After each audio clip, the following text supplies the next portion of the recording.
Central banks, such as the Federal Reserve in the United States, play a pivotal role in managing monetary policy, regulating financial systems, and stabilizing currencies. Established in 1913, the Fed oversees a money supply of $21,560 billion, M2, January 2025, and influences economic stability through interest rates and bond purchases. While central banks are essential to modern economies, they face significant criticisms, including concerns about inflation, inequality, lack of transparency, political influence, and moral hazard. This essay provides a concise, unbiased, and educational examination of these criticisms, drawing on historical context and global perspectives to highlight the challenges central banks face in balancing economic growth and stability. Number 1. Inflation and currency devaluation. A primary criticism of central banks is their potential to fuel inflation and devalue currency through excessive money creation. In the fractional reserve banking system, formalized in the U.S. in 1791, banks create money by lending beyond reserves, typically holding 10% or less, as regulated by the Federal Reserve. When the Fed buys Treasury bonds, part of the $45,560 billion federal debt in 2024, it credits bank reserves, expanding the money supply. Critics argue that policies like quantitative easing, used post-2008 and 2020, flood the economy with money, risking inflation if it outpaces productive capacity. For example, inflation spikes in 2022 to 2023 eroded purchasing power, raising costs for essentials like food and housing. Historical cases, such as Weimar Germany's hyperinflation, underscore fears that unchecked money creation devalues currency, disproportionately harming fixed-income households while benefiting asset holders. Number 2. Exacerbation of economic inequality. Central banks are often criticized for widening wealth gaps. Low interest rates, e.g., 4.75% to 5% in 2025, and bond purchases stimulate markets, boosting asset prices like stocks and real estate, which constitute $48,200 billion of U.S. household wealth in 2025. Wealthier individuals who own these assets benefit most, while lower-income groups, reliant on wages or savings, gain little.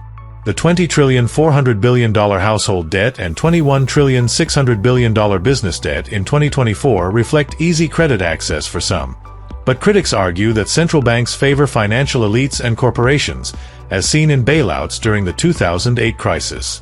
This perception fuels distrust, suggesting policies prioritize Wall Street over Main Street, deepening inequality in a $150 to $200 trillion net worth economy. Number 3. Lack of transparency and accountability. Critics contend that central banks operate with insufficient transparency and democratic oversight. The Federal Reserve, while independent to avoid political bias, makes decisions behind closed doors, such as setting rates or conducting bond purchases. Its complex operations, like managing the $1,900 billion deficit in 2024, are often opaque to the public, fostering suspicion. Historically, the First Bank, 1791 to 1811, and Second Bank, 1816 to 1836, faced similar criticism, leading to their dissolution due to perceived elitism.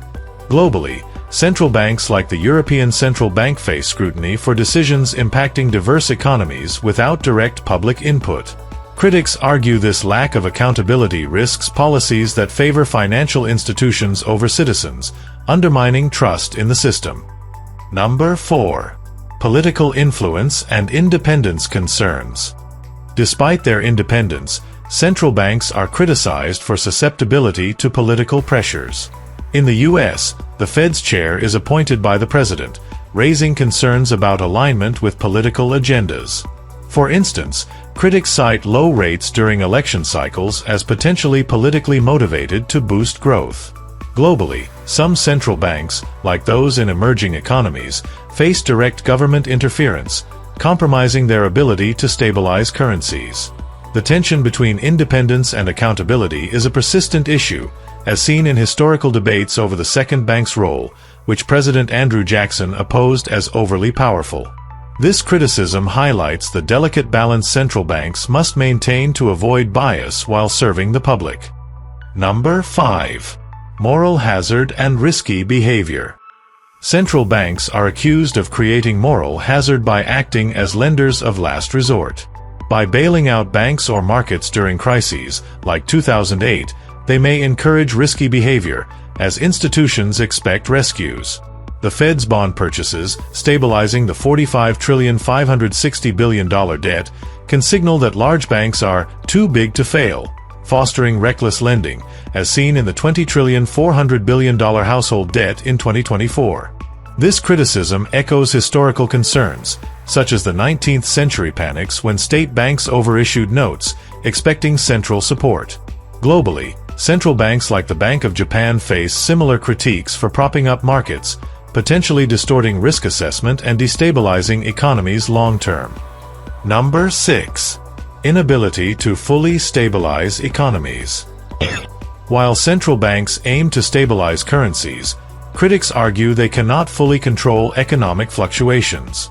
The Fed's tools, rates, reserves, bond purchases, mitigate but don't eliminate crises, as seen in the 2008 housing bubble or 2020 pandemic disruptions.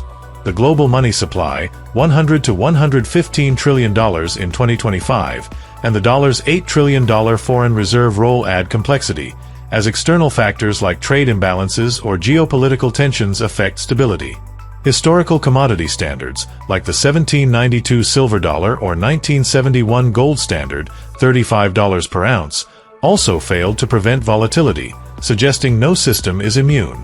Critics argue that central banks' focus on short-term fixes, like quantitative easing, may delay larger structural issues, such as unsustainable debt levels. Conclusion. Central banks, like the Federal Reserve, are critical for managing money creation, regulating banks, and stabilizing currencies in a globalized economy. Evolving from the localized banking of pre-1791 America, they provide uniform currency and oversight, essential for a $150 to $200 trillion net worth economy. However, criticisms, ranging from inflation risks and inequality to transparency issues, political influence, moral hazard, and incomplete stabilization, highlight their imperfections. These challenges reflect the complexity of balancing growth, equity, and stability in a dynamic world. While central banks remain indispensable, ongoing scrutiny and reform discussions are vital to ensure they serve the broader public, addressing concerns while maintaining the trust that underpins the dollar and global financial systems.